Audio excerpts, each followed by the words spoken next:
Welcome to Down at the Barns. Today we're here in sunny Southend in Essex, and behind me is the Golden Lion pub. Except there's no bar and there's no beer.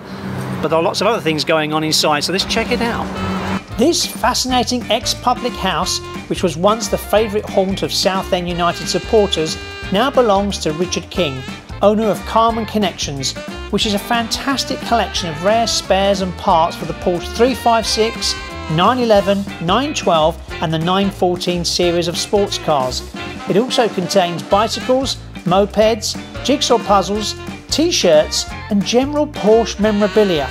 Oh, and not forgetting the world's lightest 911, but we'll come back to that a little bit later. Hello Richard, nice to meet you. This is a wonderful place. So when did you move in here? It's about 10 years ago we moved in here. Right. We were nearby in an old industrial warehousey place, but this seemed to fit the bill and we fancied a move, so yeah, we came here. So you've got lots of different things here. Tell us all about the bikes and everything. Yeah, bikes, hobby for quite a few years. I mountain bike raced a little bit and then got into road bikes, and then I got into old road bikes, and quite a bit of local history, like Bates of Westcliff were a local company that came down from London. Then there's Tetchins came down from London, right. They came to Hempstall Road.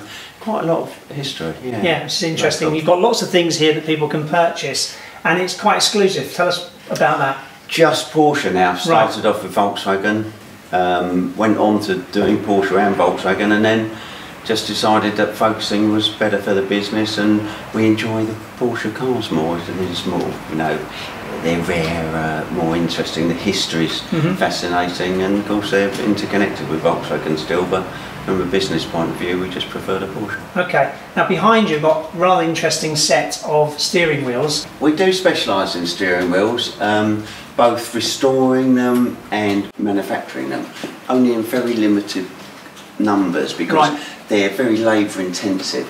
So for instance we make this, which is we call it the GT wheel, which is was a wheel offered by Porsche as an extra or standard on the 550A Spiders. Right. So that's a very exact replica, and it does go on a lot for original cars because of that. Then we got restored one here. It's an aluminium bodied 911 wheel, very rare. Yeah. And another one at the top of my own car, a BC Nardi. Momos we do a lot of, that's quite a rare wood rim Indy. This is the Petrie Peelet they call that, and it has the full circle horn ring. And then at the top is one called the Petrie Superb. So basically they're all German apart from the stray Nardi there and there. Italian. Interesting. Now there's lots of different posters here and memorabilia. This one's particularly interesting. Tell us why.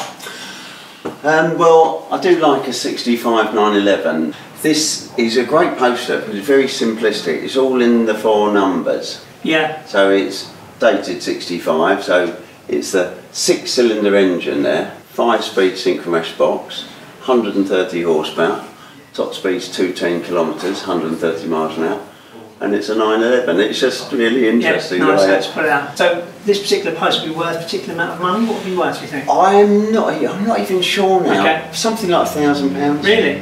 Wow. At the back of the pub is a series of workshops leading to a collection of wonderful cars.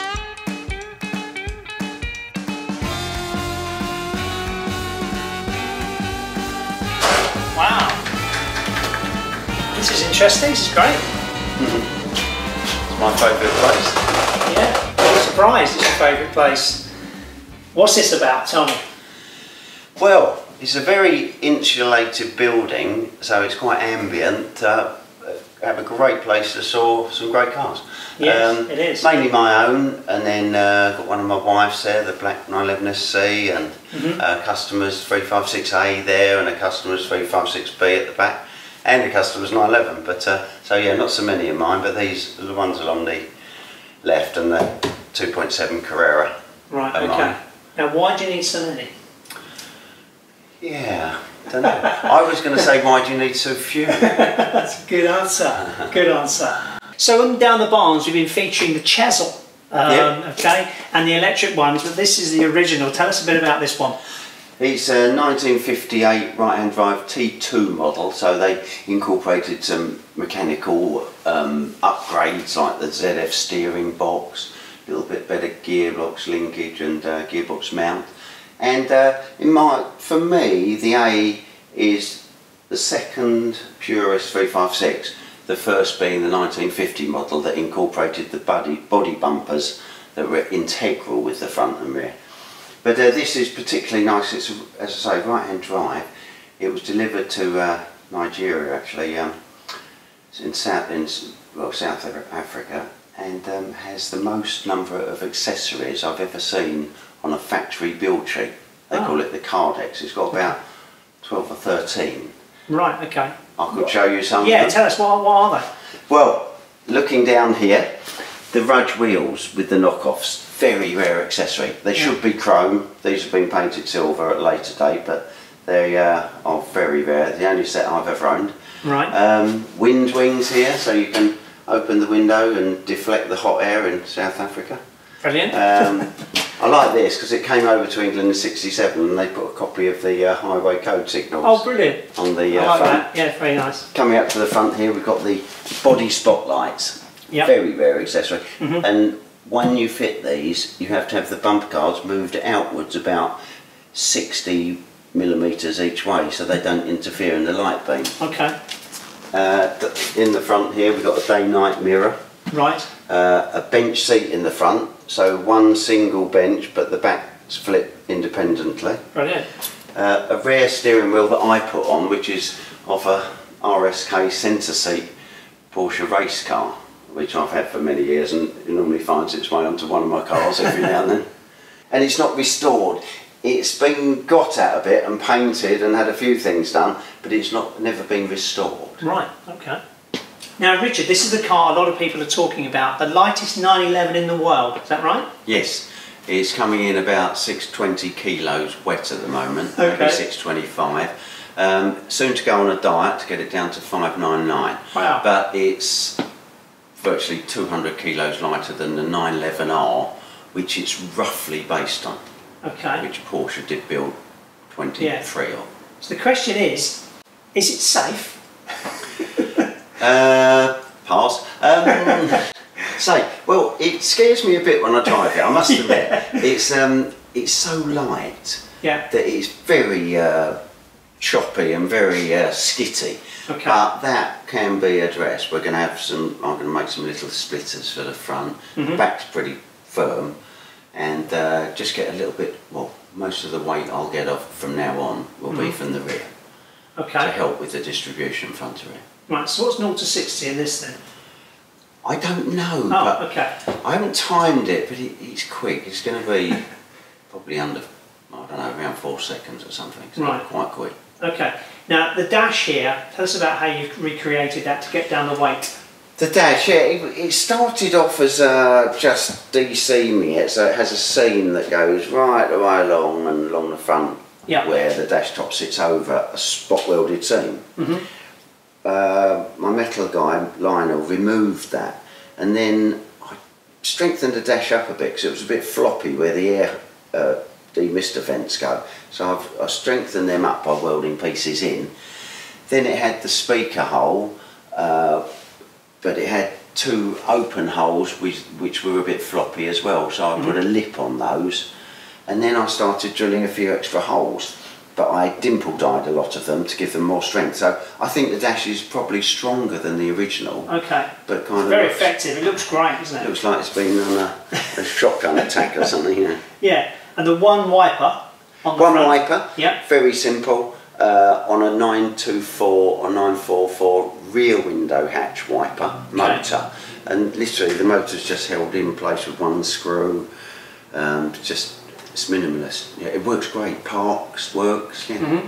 Okay, and is it a standard engine in this, or what's the situation? This engine, it's pretty standard. Sort of 911S spec, 2.2. Right. Magnesium case because it's lighter. It's got a 67 counterweighted crank in it and light and flywheel. 2.2 new Marla barrels and pistons, aluminium barrels. It's S-cams, nothing massive at all, but about 180 horsepower. Right, okay. And what's this? Filler cap, yeah. Right in the middle, right. Okay. Right in the middle, so you can just, you know, flip it off here, flip it back on again. Racing style, obviously. Yep. Then you can see the tank, it just has a small extension here. Right, okay. So that it meets up with the tank via an aluminium extension tube. Brilliant. And that's a plastic gas tank. It's a replica that works, Porsche one they used to use in the year 67, right. 68, 69. Okay. Now Richard, you don't see many of these, do you? No, the 914 Porsche. It was originally a collaboration with Volkswagen. Right. And used a Volkswagen motor, the 4-cylinder boxer engine. And was marketed and pretty successful from 1970 to 76, I think. Right, okay. And what about this colour? Is this unusual colour? It's an unusual, yeah, it was an option colour called Delphi Green. Right. You could also get this colour on the 911 Porsche. And I really like it, yeah. I like it so much, in fact, that I painted the wheels on the lightest 911 the same colour, which contrasts with the orange, again, opposite colours of the spectrum. Yeah, which is good. And do you wake up some days and think, which car shall I use today? Well, it's more which car, which motorcycle, which push bike, but yeah, which car. If we're going to a car meeting, it's which car. Yeah, okay. And this all comes off, does it, the top of this? The target top stores in the back. Right. So, you know, it doesn't fold up like the 911 one. Yeah. And it drives very nice with the top off. Yeah. Little bit of flex, but not too bad. And this particular model, though, it's got an interesting mileage, hasn't it? Very low. Yeah. We did paint the car, but other than that, it's absolutely original. Never welded, never touched, and it's 18,000 miles. Wow. Okay, the final one of your cars. This is the yellow one. What's the colour of this? It's Condor Yellow, which was an option colour in 59 for the 60 model. Okay. And this is a late 59, 60 model. Wow, brilliant. Now you've bought this for racing, is that right? Built it. So I started off with an absolutely wrecked Roadster, and a lot of the panels are handmade. Built it to race, never have, but I'd like to do some hill climbing, maybe a bit of track days. Yeah. But it's aluminium front bonnet, aluminium door skins, aluminium engine lid skin. Fiberglass seats, they're shield seats I'm putting in, just to have something a bit different from the Speedster seats. Right, okay. Plexiglass windshield. Yeah. Steering wheel we make, I call that a works wheel. Yeah. Yeah, the wheels on it at the moment, I had to check, it's had about 3 different sets of wheels, I didn't know I've only driven it once. Okay. We'll have steel alloys on it in its final incarnation. So you've been working on this for 8 years, is that right? No, well, I finished it 8 years ago. Oh, okay. And I haven't worked on it since, but I'm just getting a couple of little things out of the way and I will recommission it and use it. Yeah. So is there a lot more to do?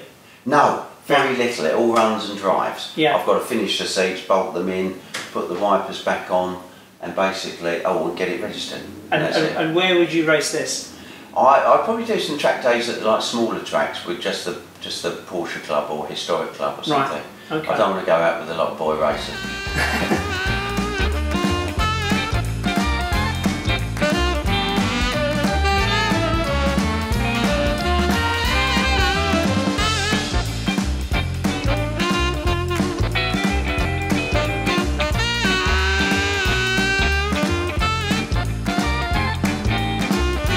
Well, thank you very much, Richard, showing around this wonderful pub. It's like a pub I've never been in before, which is pretty good. Have you thought about changing the name to King Richard? No. That'd be quite a nice idea. We actually have a pub called the King's Head. So that's good enough, then, isn't it? Thank you very much, really interesting. No problem. Thank you for watching Down the Barns. Don't forget to subscribe to the channel, and we'll see you next time. Bye.